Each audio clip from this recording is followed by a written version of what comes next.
Hello दोस्तों, welcome to my YouTube channel educational अड्डा।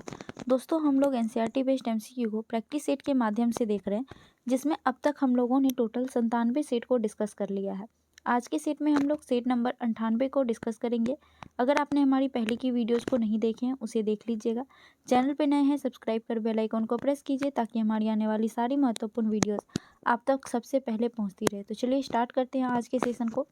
आज के सेट का पहला प्रश्न है, जब सकल घरेलू उत्पाद में से उत्पादन की प्रक्रिया में प्रयुक्त मशीन और पूंजी के मूल्य में आई कमी को घटा दिया जाता है तो इसे क्या कहते हैं। तो दोस्तों, इसे निवल घरेलू उत्पाद यानी कि एनडीपी कहते हैं। तो इसका सही आंसर ऑप्शन नंबर डी हो जाएगा। शुद्ध घरेलू उत्पाद यानी निवल घरेलू उत्पाद कहा जाता है। दोस्तों, मूल्यह्रास की बात करें तो मूल्यह्रास क्या होता है, तो पूंजीगत वस्तुओं का जो घिसा पिटा हुआ मूल्य होता है वो मूल्यह्रास होता है। तो जब हम टोटल आय में मूल्यह्रास को घटाते हैं तो एनडीपी निकल कर आता है। अगर पूछे कि निवल घरेलू उत्पाद क्या है, तो दोस्तों बाजार की कीमतों पर घरेलू उत्पाद होता है निवल घरेलू उत्पाद यानी एनडीपी। अगला प्रश्न है,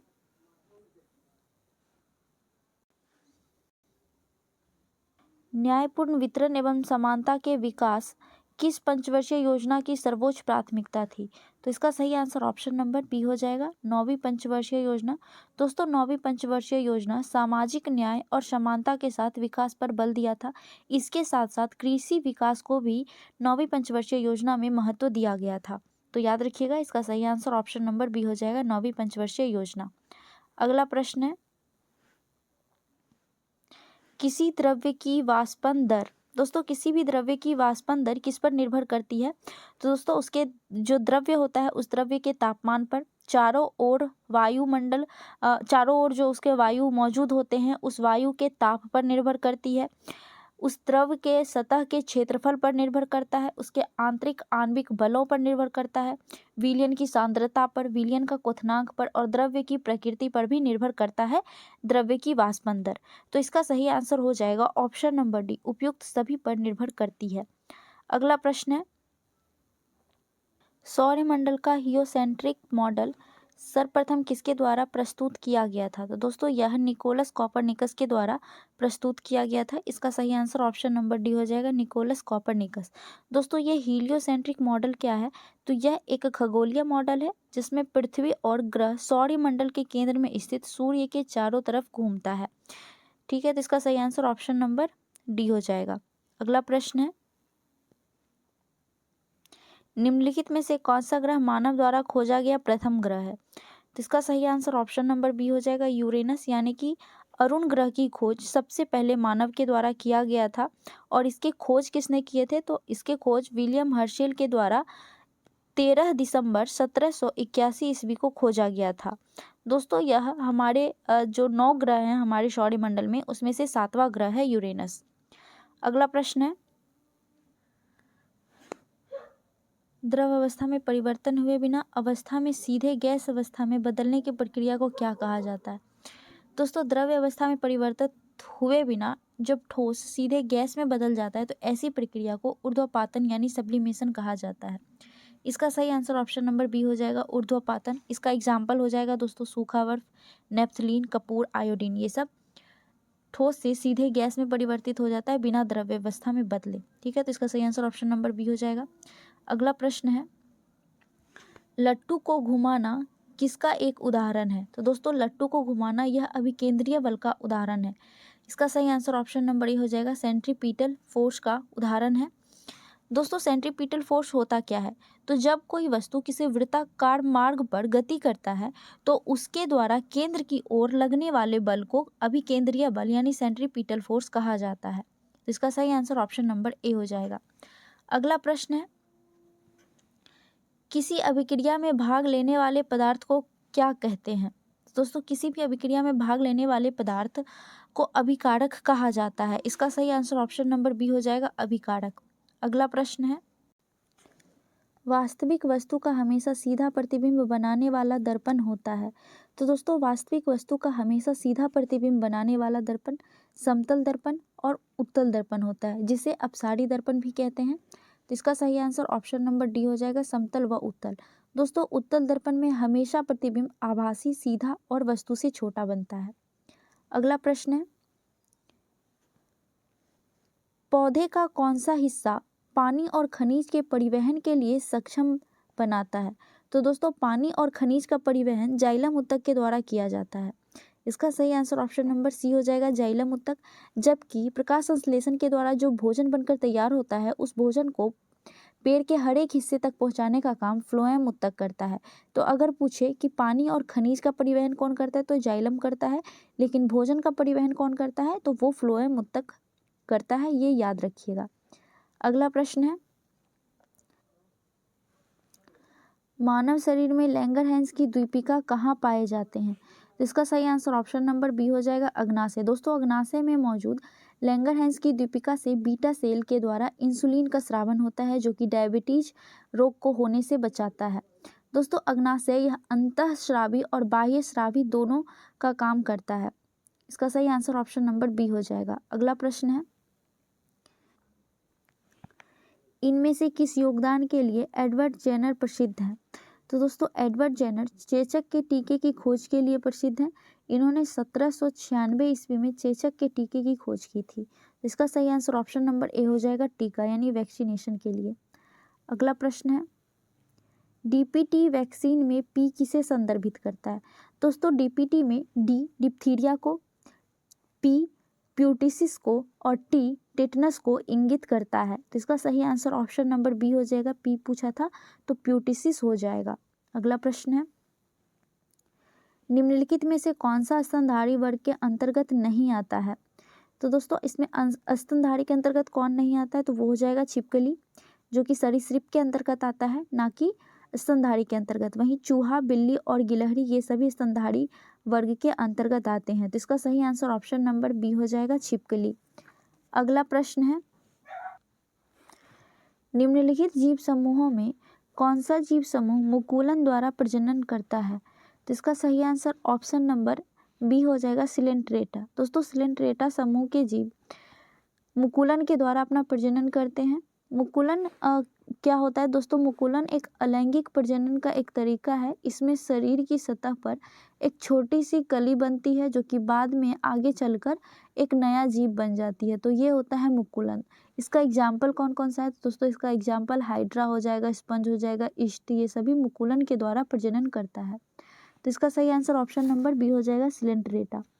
अगला प्रश्न है, रक्तक्षीणता यानी कि एनीमिया की स्थिति किसकी वजह से उत्पन्न होता है? तो दोस्तों रक्तक्षीणता यानी एनीमिया खून की कमी की वजह से होने वाला बीमारी है, इसमें आरबीसी की जो मात्रा होती है वो घट जाता है।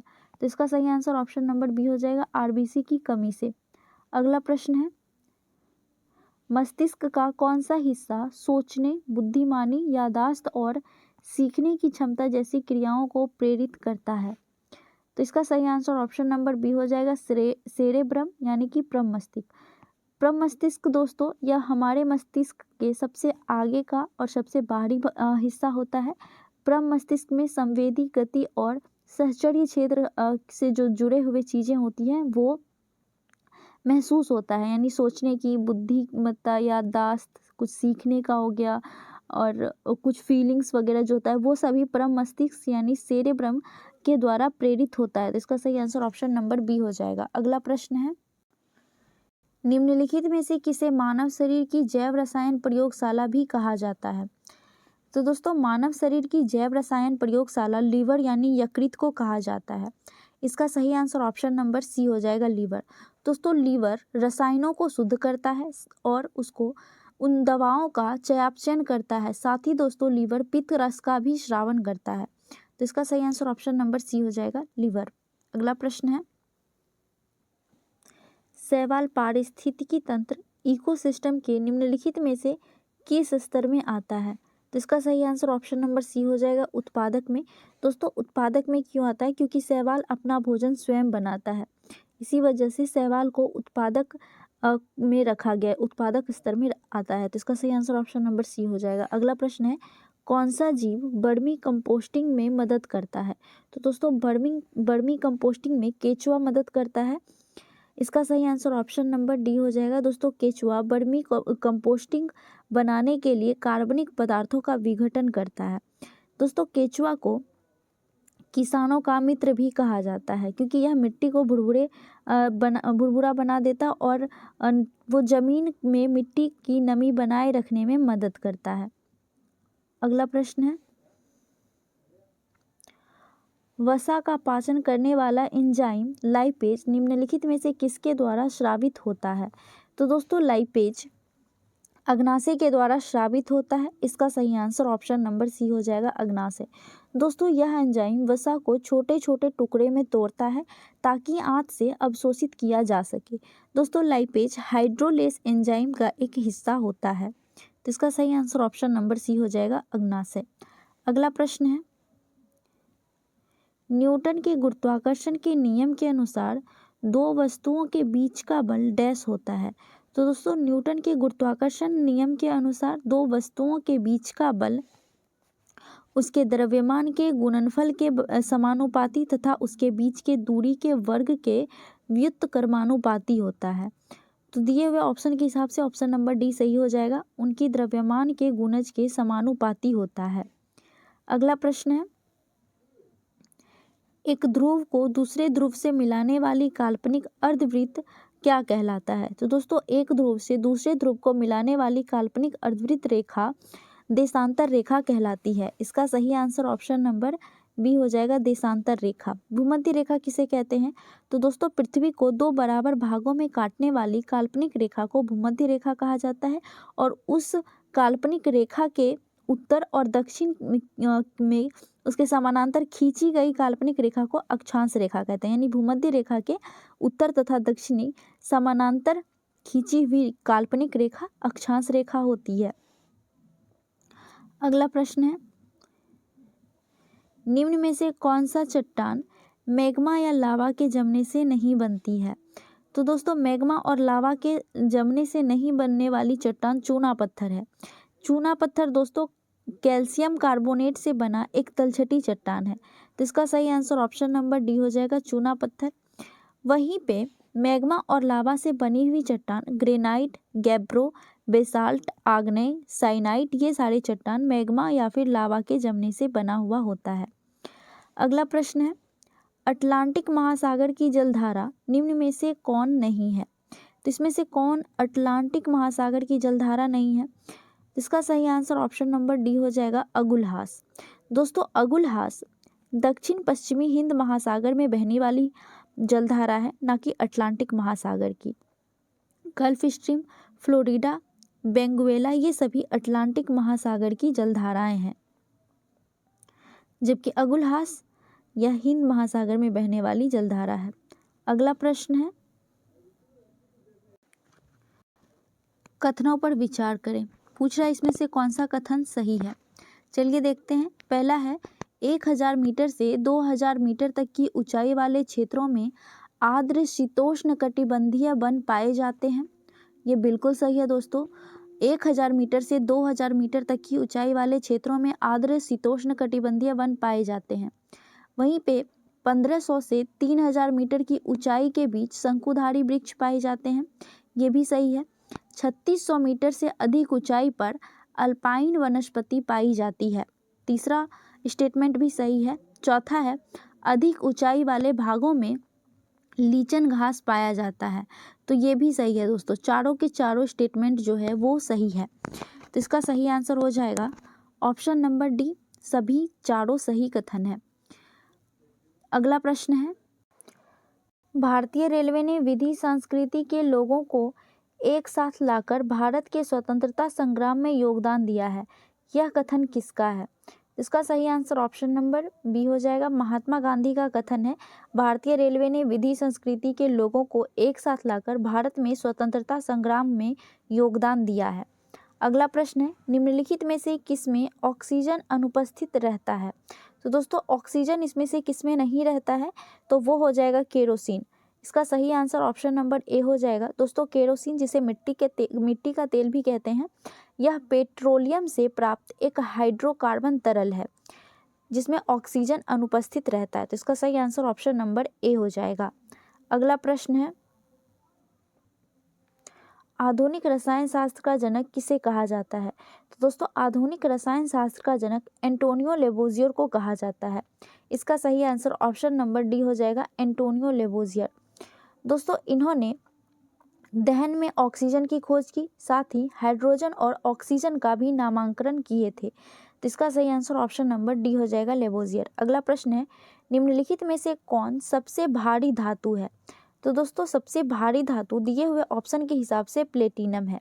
इसका सही आंसर ऑप्शन नंबर डी हो जाएगा, प्लेटिनम, जिसका परमाणु भार 195 और परमाणु संख्या जो है वो 78 होता है। जबकि पृथ्वी पर मौजूद सबसे भारी धातु ऑस्मियम धातु होता है। अगला प्रश्न है, बेकेलाइट निम्नलिखित में से किसके संघनन से बनता है? तो दोस्तों बेकेलाइट फिनॉल और फॉर्मेल्डिहाइड के संघनन से बनता है। इसका सही आंसर ऑप्शन नंबर डी हो जाएगा, फिनॉल एवं फॉर्मेल्डिहाइड। दोस्तों बेकेलाइट को फेनोलिक रेजिन भी कहा जाता है, जो कि एक थर्मेसेटिक प्लास्टिक होता है। ठीक है, तो इसका सही आंसर ऑप्शन नंबर डी हो जाएगा, फिनॉल एवं फॉर्मेल्डिहाइड। अगला प्रश्न है, टेफ्लॉन निम्नलिखित में से किसका बहुलक है? तो दोस्तों टेफ्लॉन यह टेट्राफ्लोरोएथिलीन का बहुलक है। इसका सही आंसर ऑप्शन नंबर ए हो जाएगा, टेट्राफ्लोरोएथिलीन। दोस्तों टेफ्लॉन एक सिंथेटिक रसायन है जो कि कार्बन और फ्लोरीन से मिलकर बना हुआ होता है। इसका उपयोग नॉन स्टिक बर्तन को बनाने में किया जाता है। तो इसका सही आंसर ऑप्शन नंबर ए हो जाएगा। अगला प्रश्न है, भारत में राज्यसभा के सदस्यों का निर्वाचन की व्यवस्था निम्नलिखित में से किस देश से संबंधित है? तो इसका सही आंसर ऑप्शन नंबर डी हो जाएगा, दक्षिण अफ्रीका से। दोस्तों दक्षिण अफ्रीका के संविधान से हमारे संविधान में राज्यों के सदस्यों का निर्वाचन की व्यवस्था ली गई है। अगला प्रश्न है, अंतर्राज्यीय परिषद के गठन का प्रावधान भारतीय संविधान के किस अनुच्छेद में वर्णित है?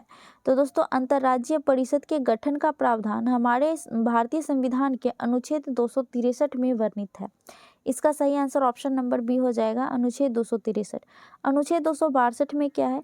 तो दोस्तों अनुच्छेद 262 में अंतर्राज्यीय नदियों या नदी घाटी से जुड़े हुए जल से जुड़ी हुई विवादों के समाधान का वर्णन किया गया है अनुच्छेद 262 में।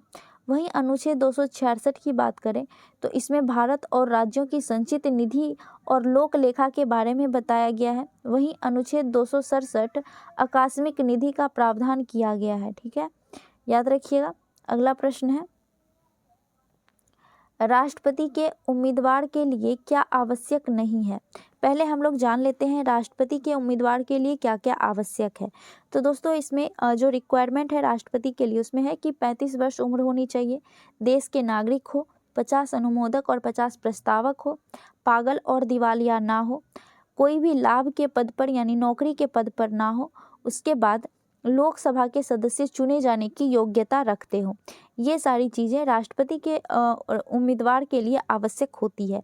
तो इसमें से कौन सा नहीं है पूछा है, तो इसका सही आंसर ऑप्शन नंबर सी हो जाएगा, पढ़ा लिखा होना। ये जरूरी नहीं है कि राष्ट्रपति के लिए अगर आप चुनाव लड़ रहे हैं तो आप पढ़े लिखे हों।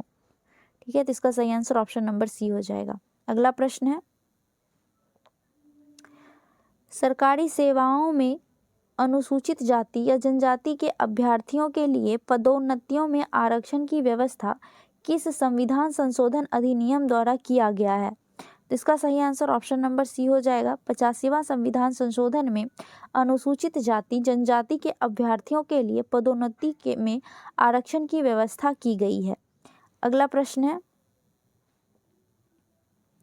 भारत के संदर्भ में निम्न में से कौन धर्मनिरपेक्ष शब्द का सही भाव व्यक्त करता है? तो दोस्तों धर्मनिरपेक्ष का अर्थ क्या होता है?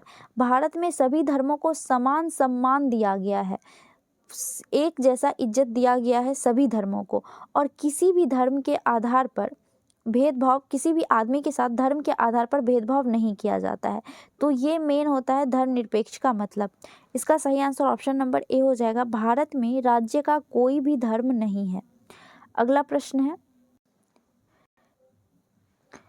यदि भारतीय संघ में एक नए राज्य का सृजन किया जाना है तो संविधान की किस अनुसूची का संशोधन करना होगा? तो दोस्तों अगर नए राज्य का सृजन यानी निर्माण करना है तो संविधान के प्रथम अनुसूची और आर्टिकल नंबर 3 में संशोधन किया जाना पड़ेगा। तो इसका सही आंसर ऑप्शन नंबर ए हो जाएगा, प्रथम अनुसूची में संशोधन करना होगा। और दोस्तों आर्टिकल 3 में सीमाओं में बदलाव यानी कि हमारे जो भारत की सीमाएं हैं उसमें बदलाव, नए राज्य का नाम में बदलाव, नए राज्य की बढ़ोतरी या फिर किसी नए राज्य को अगर जोड़ना है हमारे भारत में तो उसमें आर्टिकल 3 के तहत इसमें जोड़ने का प्रावधान किया गया है। इसका सही आंसर ऑप्शन नंबर ए हो जाएगा, प्रथम अनुसूची में संशोधन करना होगा। अगला प्रश्न है, संसदीय शासन व्यवस्था में वास्तविक कार्यपालिका शक्ति किसके पास होती है? तो दोस्तों संसदीय शासन व्यवस्था में वास्तविक कार्यपालिका शक्ति यह प्रधानमंत्री के पास होता है, जबकि औपचारिक प्रधान राष्ट्रपति होते हैं। तो इसका सही आंसर ऑप्शन नंबर ए हो जाएगा, प्रधानमंत्री। अगला प्रश्न है, क्षेत्रीय परिषदों का सृजन हुआ है। तो दोस्तों क्षेत्रीय परिषदों का सृजन संसदीय कानून के द्वारा किया गया है।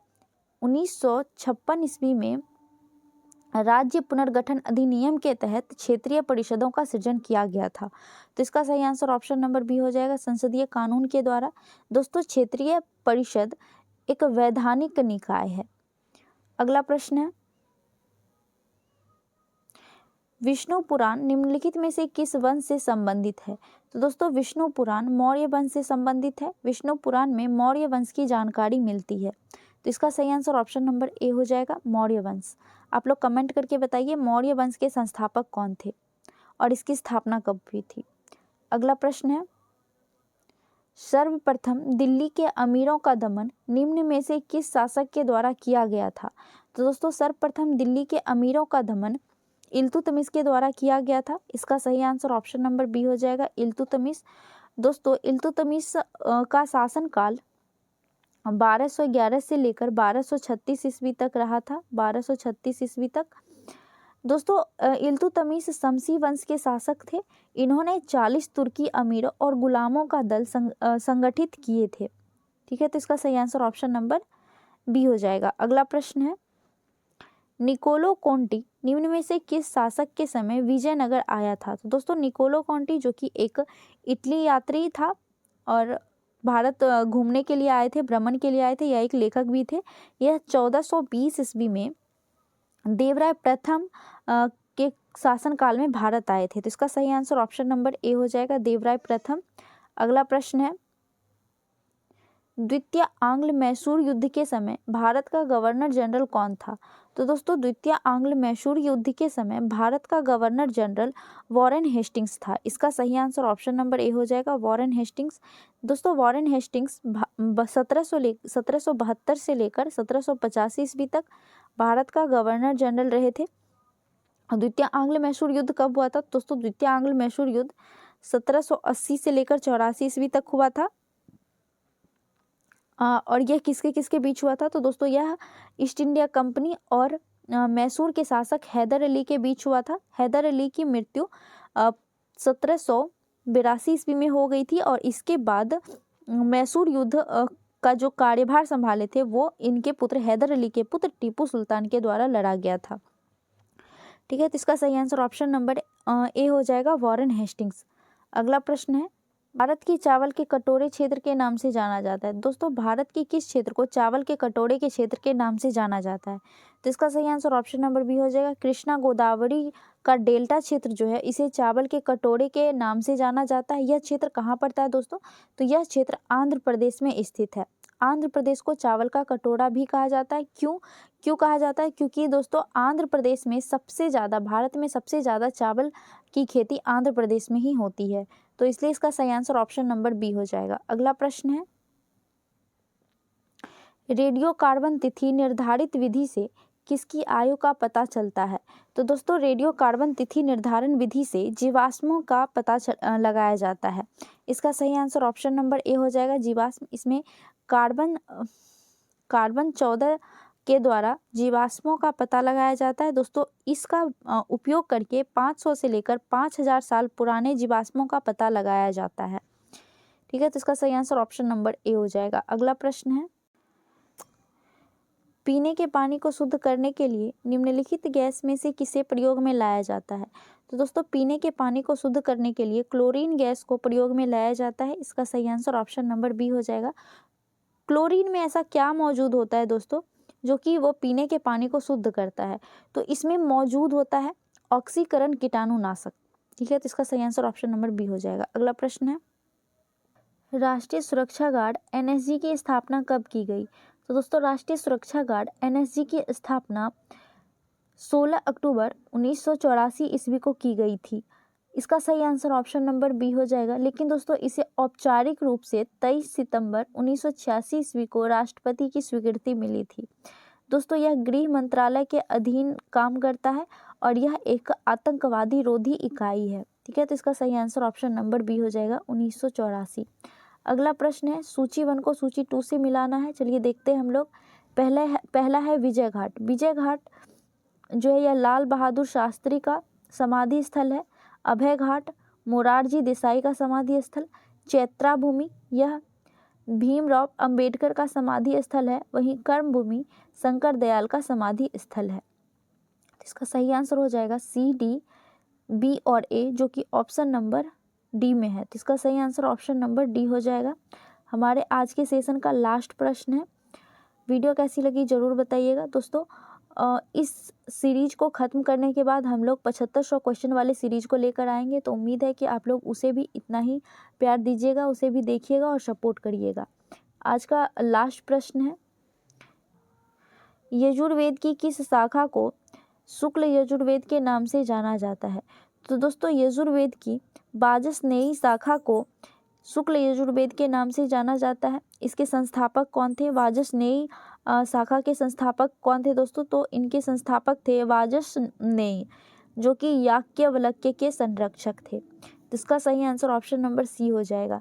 तो दोस्तों हमारा आज का सेशन यहीं तक था। वीडियो कैसी लगी जरूर बताइएगा। अच्छी लगी हो तो लाइक करके जाइएगा, अपने दोस्तों में शेयर कीजिएगा। मिलते हैं नेक्स्ट सेशन में। जय हिंद।